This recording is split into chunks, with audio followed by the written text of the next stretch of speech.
And so this target is right there, sticking out of the ground. Looks like a coin.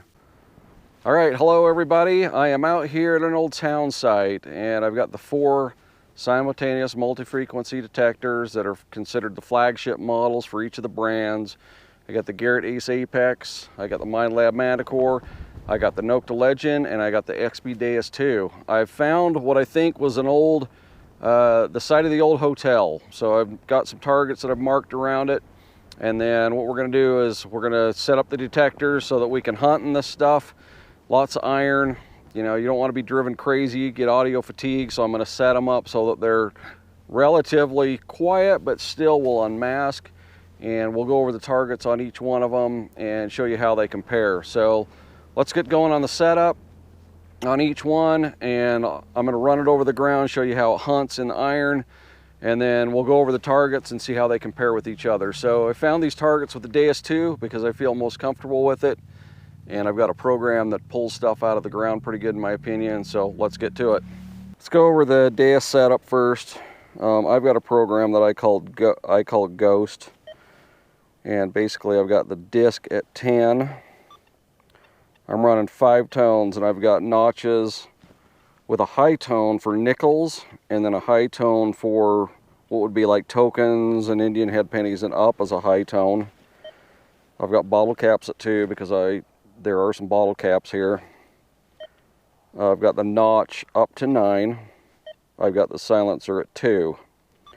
Now all those settings are to deal with all the iron and stuff that's in here, and it makes for a relatively good hunt, relatively quiet hunt, and it still pulls stuff out of here. So I'm kind of happy with the way this is set up. But to continue on, I got sensitivity at 90, max frequency at 14 because the lower kilohertz is going to help deal with the iron better. Iron volume at 7, which isn't really going to come into play. Reactivity at 3, audio response at 3, and I'm running PWM audio, and I've got the big numbers on so that hopefully you guys can see it. So okay, next up got the Garrett, and I'm probably going to run it in 0, but I may change to Relic. It just depends on how noisy the machine is hunting in this iron. But I've got the sensitivity down 2 bars from the top because we're not looking for anything real deep. Volume's at 4, iron volume's at 5. Frequency, we're using multi-frequency. Channel's not going to matter unless we run into some problems. And so other than running 0 mode, let's show you how this thing hunts.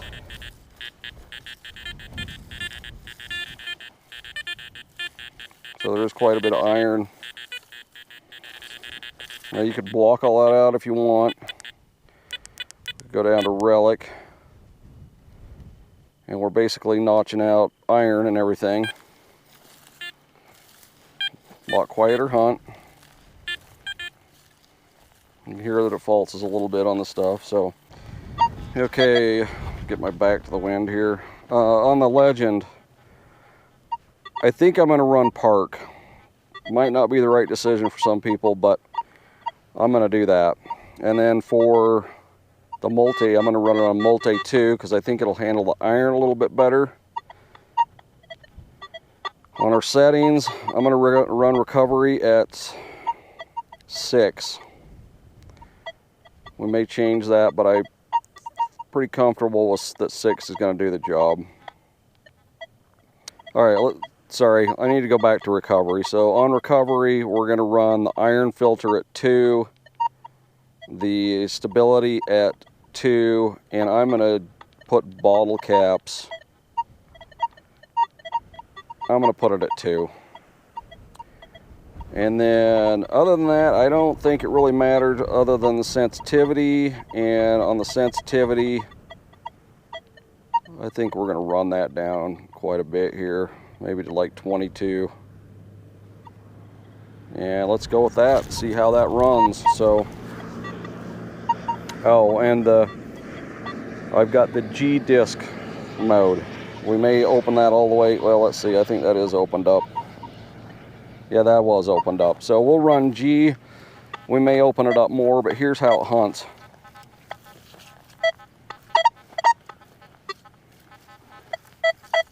There's a piece of flat tin. Bunch of nails. Okay, for the Manticore, the way I'm going to set that up, I'll leave the volume at 22. I'm going to go all-terrain, low conductors. Now, some people may say fast. In the hunting that I've been doing, let me turn away from this wind. I think all-terrain low conductors handles the nails and the tin and stuff better, so I'm going to go with that. I don't need to noise cancel. There's no EMI right now. Ground balance, we're just going to leave. In these sites, there's really nowhere to ground balance. Recovery, I'm going to run at 6. I'll do the all-metal disc pattern. Going to do preset Ferris limits. I like one region all tones, so that's what I'm going to run. And I'm going to run normal, but I'm going to drop the profile to medium. Well, up it to medium, I guess you should say, or down, I don't know, whichever. Because we're mostly looking for shallow targets, I don't need that, you know, the deep stuff to stand out. And then obviously we're running multi-IQ and sensitivities at 19. So this is how it hunts. There is a little bit of falsing. There's a piece of flat tin there. So we can go over some nails. Find some nails here somewhere.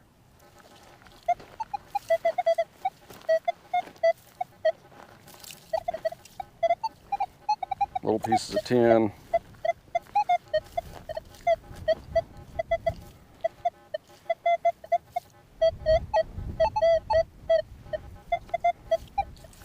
Okay, this is the first signal found with the Deus.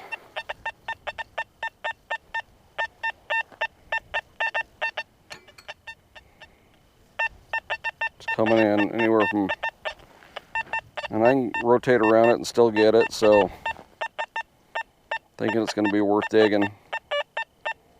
Coming in 80s, 90s, could be like a penny or a dime. Well, let's go over target 1 the way it is, see if we can get target 1.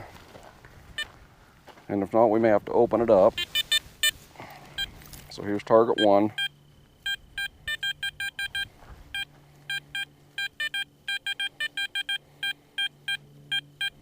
So it's got that good. Hey, there's target 1 with the Legend.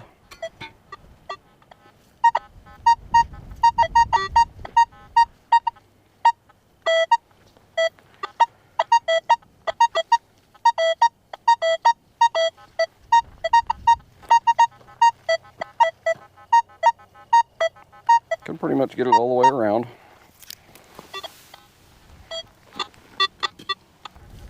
Okay, so here's target 1, and we'll dig it with the Manticore.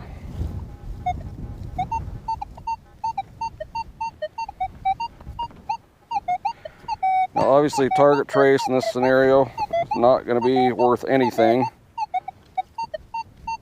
but the Manticore grabs onto that nicely, so let's dig it up and see what we got.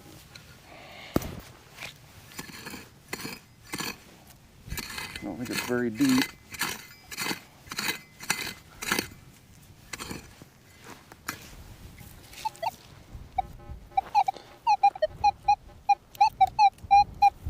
It's out.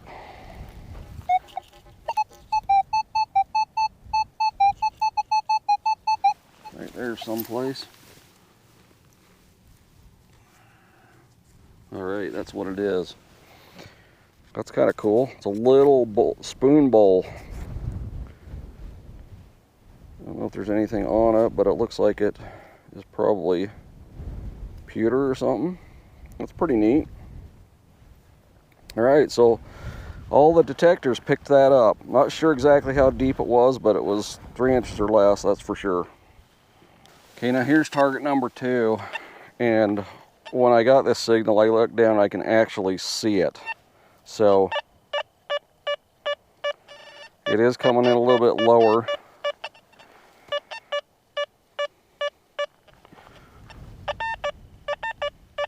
But the fact that you can actually see that target should be easy for most machines, but I don't know. I mean, there is quite a bit of iron back in there and around it, so maybe some of the machines won't be able to see it. Here's target number 2. This is the one that you can see on top of the ground.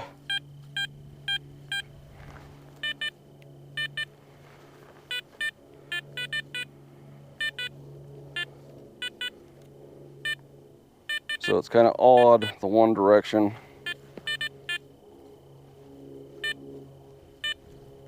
One way or that direction. This way we can get it pretty easy though. Now what if we opened it up?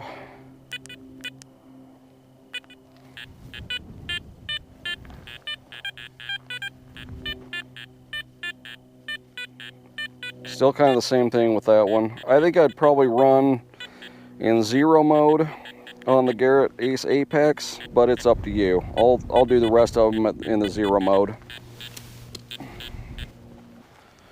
All right, here's target 2 that you can actually see.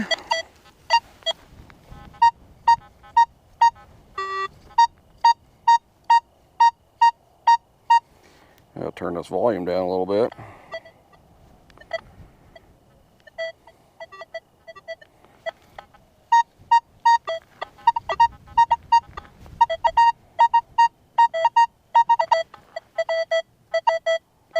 Kind of losing it that direction. By the way, I'm in 4 tones too. Sorry, forgot to say that. But it can pretty much get it all the way around. Okay, this is target number 2 that we can see.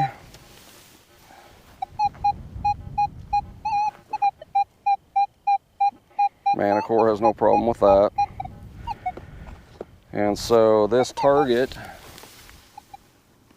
is right there, sticking out of the ground. Looks like a coin. Looks like a coin, but it's not. It's a shotgun base. So that kind of stinks. Was hoping that would be a coin or a token, but anyway, that is the junk and stuff that you got to dig when you're at a ghost town. Here's target number 3.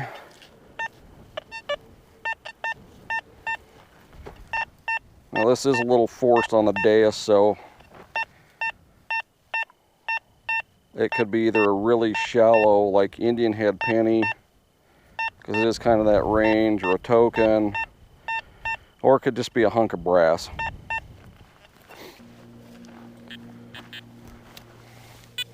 Okay, here's target number 3.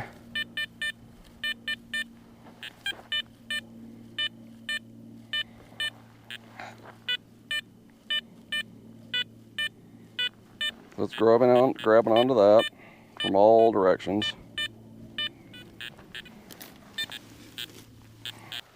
Here's target number 3.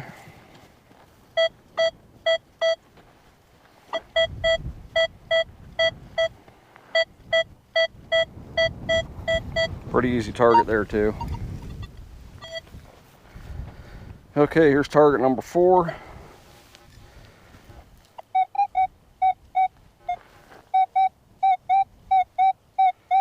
Pretty easy signal for the Manticore.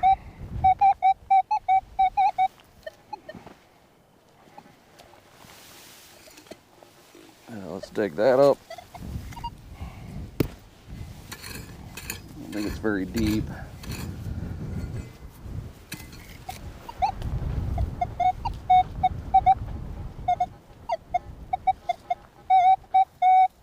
It's kind of gotten weird.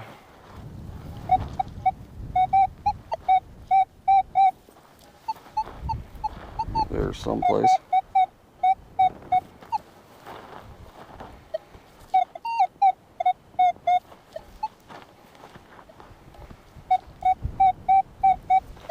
All right, looking like it's a little bit deeper.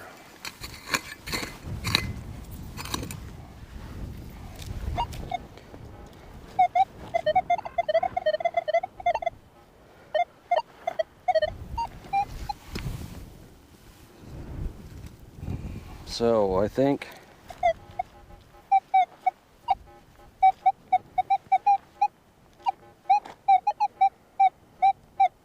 maybe in this piece of tin, may not have, maybe right here.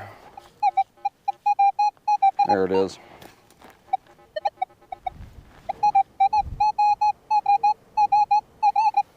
Well, it's out. We're only able to get it one direction now.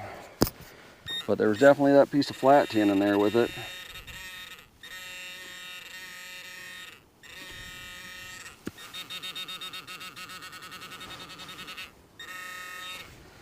This might be something else. I'm not sure that was it either, but it could have been. Piece of iron junk. Yep. So that was a target that tricked them all, really. Combination of the flat tin and that big bolt or whatever that was in there, piece of iron, threw them pretty much all for a loop, including the Deus, although I did say it sounded a little forced with the Deus. Okay, and this is target number 4, marked with the water bottle. Nice sounding 90, pretty solid 91, 92, 93. Could end up being like a dime or something.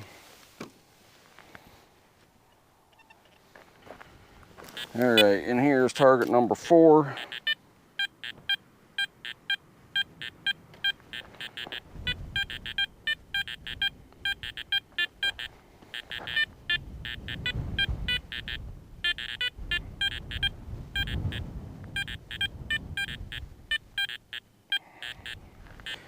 Picking up pretty good. Yeah, and here's target number 4 under the water bottle.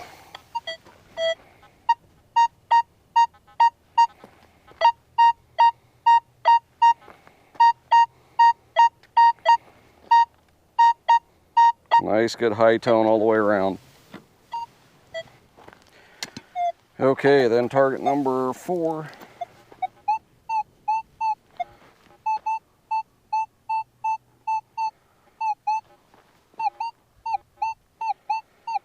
So, could end up being a penny or a dime, although I wouldn't count on it in these ghost towns.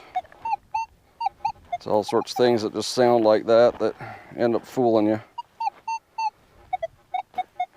And it's still in there, so it's not as promising. When you start getting a deep signal like that, it usually ends up being a big piece of junk.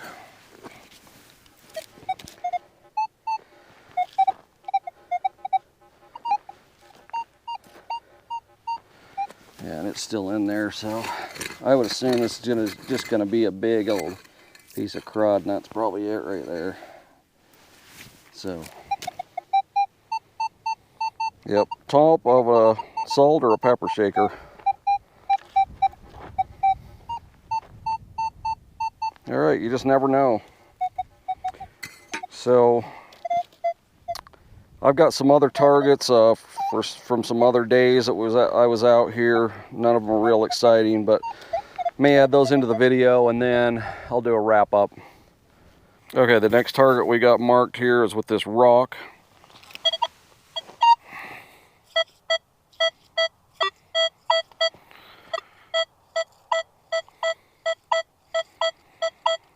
Okay, sounding pretty good on the Legend. Alright, our next target under the rock with the Apex. You can hear how noisy this thing is and all this iron.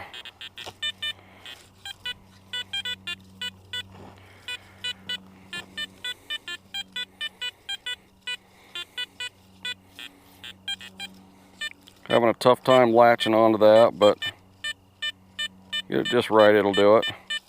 There's some other stuff around it that's making it false, so but you can cherry pick it.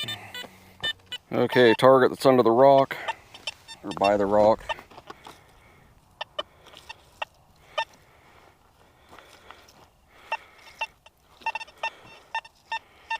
There it is right there, 85.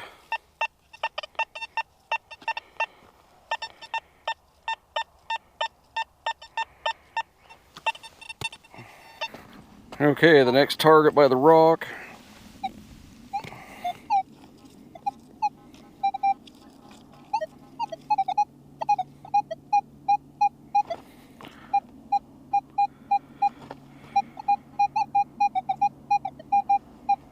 So, kind of up into the 60s on the Manticore.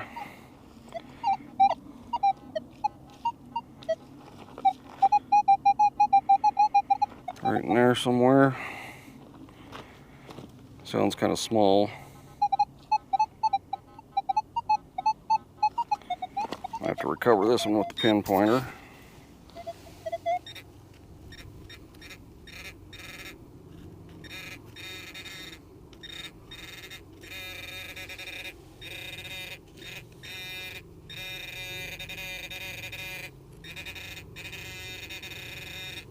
I think it's that right there. Yep. Just a little teeny piece of brass, looks like. Next target we got marked is with my digging tool.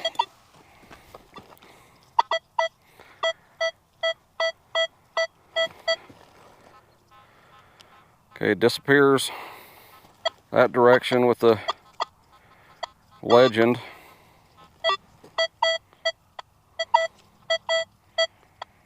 So that could end up being a piece of junk. And the next target underneath the digging tool here, which was the one-way target on the Legend.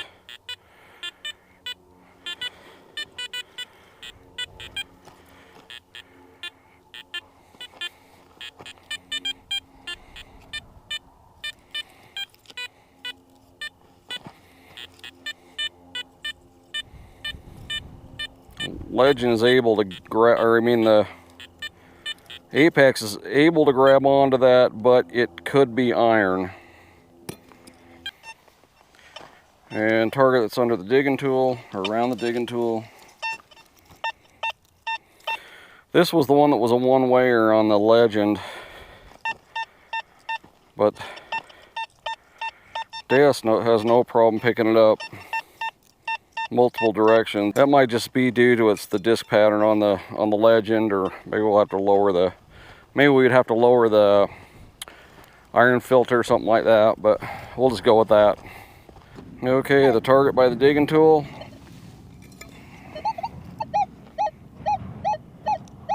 Sounding weird on the Manticore.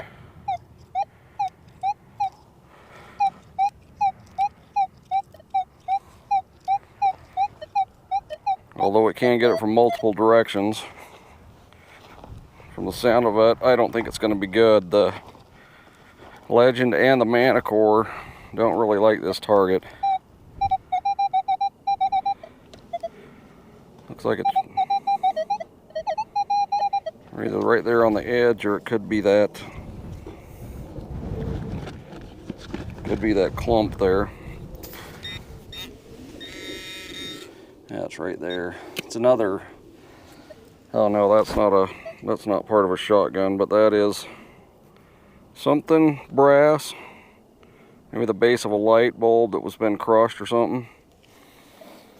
But kind of weird the way that was coming up on two of the machines.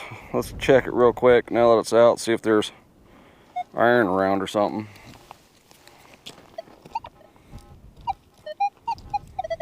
Yeah, there is quite a bit of iron there. So that would explain that. Okay, so that does it for the Relic hunt on the simultaneous multi-frequency machines. The Garrett Ace Apex, the Legend, and the Manticore, and the Deus is still out in the field, so I'm going to go recover that in a minute. I'm just going to keep hunting after I do. But total of 6 clips. I added 2 from another hunt. As you can see, the machines were running similar setups, so I don't think there's going to be any problem there as far as differences in settings. And then I was pretty surprised at how well each of those machines did. Especially, I didn't think the Garrett Ace Apex was going to do as well as it did in an environment like this, but it showed us with that small coil that it can find the targets. So I was pretty impressed with that. From here, what I'm going to do is I've got one last video that I plan on doing as far as performance goes and showing the performance between the different models. And that's going to be a gold prospecting hunt. Now, those can be tough. I'm not promising I'm going to find gold. I'm going to, basically we'll just be finding targets. And if one of them turns out to be gold, great. But it'll show how they perform on, targets that possibly could be gold. And the Garrett Ace Apex is going to be at a disadvantage, that's for sure, because it doesn't have a gold mode, but it does have 20 kilohertz, so we'll try it. Might work in multi-frequency, it might work in 20 kilohertz, but we'll try it and see how it goes. And then the final video I'm going to do will just be an overview of the machines in general, and just some comments about each one of them and how I think they are, how I think they perform, and how they're priced, and things like that, the features that are available. So stay tuned for that. There'll be 2 more in this series, and then we'll go from there. We'll do other videos from there. So appreciate you watching, and stay tuned for the prospecting one in a couple weeks.